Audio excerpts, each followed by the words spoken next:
Ayan na guys, na fiber na namin itong harapan, pero kulang pa rin yan sa kapal.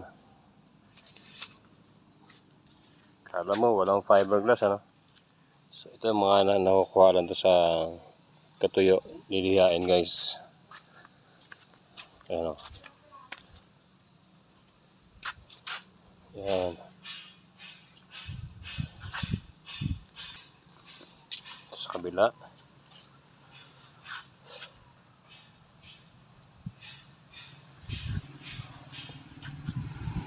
At dito sa dinugtungan guys, ayan.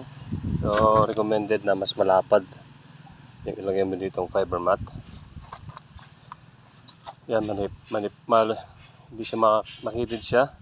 Ito malapad sa dinugtungan, kaya maganda yung pagkaka bend niya. Ayan o. Ito rin. So ganun siya, walang mga bula. Okay, thank you for watching.